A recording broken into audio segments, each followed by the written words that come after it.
This installment, we're going to look at energy level diagrams with photon absorption.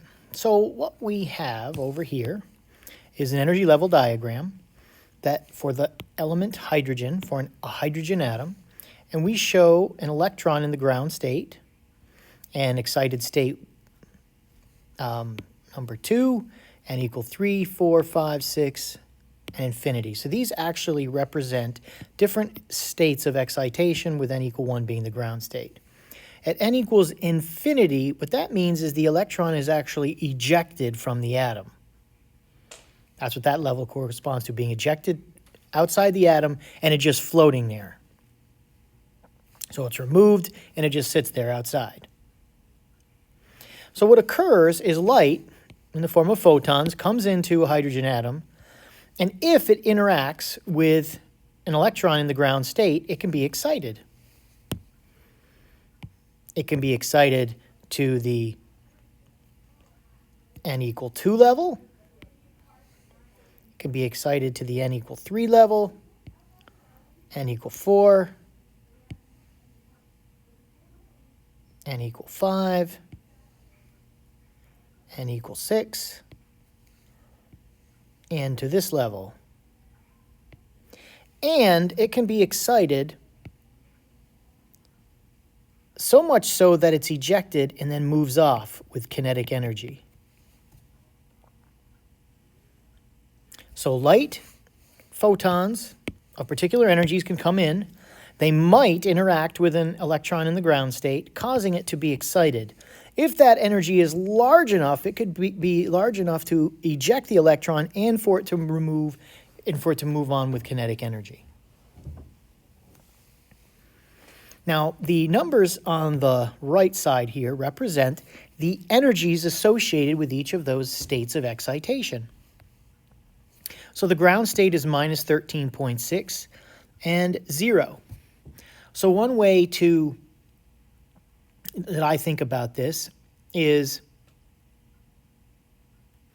if this photon had 13.6 electron volts of energy, it would mean that the energy of the electron would have 0, and that state is up here.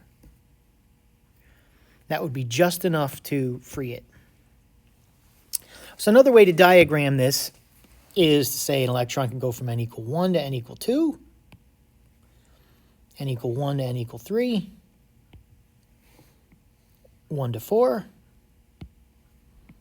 1 to 5, 1 to 6, 1 to just ejection, and then anything higher than that. Now these energy levels are discrete states. They are discrete. That means they have an exact fixed amount.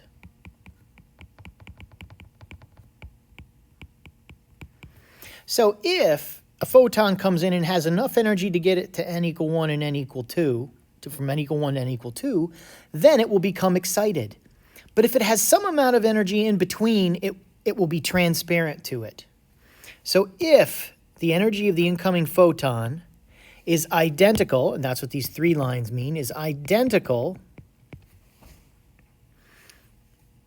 to the initial, the ith energy level, whichever energy level, minus the initial energy, then it will be absorbed and excited. And it's the electron will be, the photon will be absorbed and the electron excited. But if it is not identical, an exact mathematical difference, then it is transparent to that photon. So one can see then if there is a spectrum of light coming in on an atom, there will only be a certain number of particular energies that will be absorbed, and most of them will be transparent to it. So we could do some calculations here to find out so once the electron gets excited,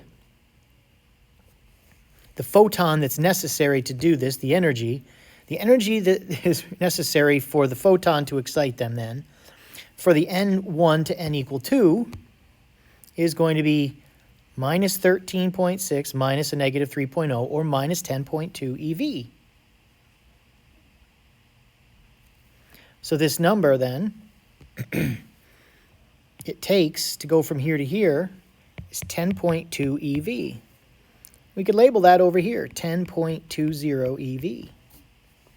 And to go from n equal 1 to n equal 3 stage up here, we need 12.09 EV. So this one's 12.09 EV. In other words, anything that is different, anything that is between 10.20 and 12.09 will be transparent to the atom. Only exactly 10.20 and exactly 12.09 will be absorbed. Every other possible energy in between will be ignored. It will be transparent. From 1 to 4 is 12.75 EV. 1 to 5 is 13.06 EV. To 6 is 13.22 EV. And to ionize is 13.60 EV. And any energy above that will cause the electron to be ejected.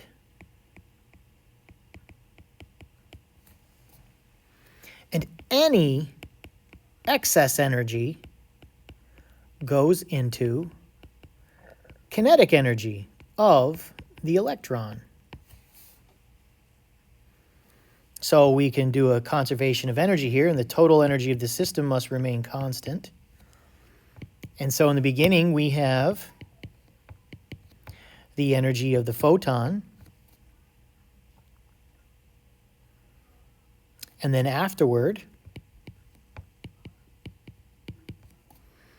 we are going to have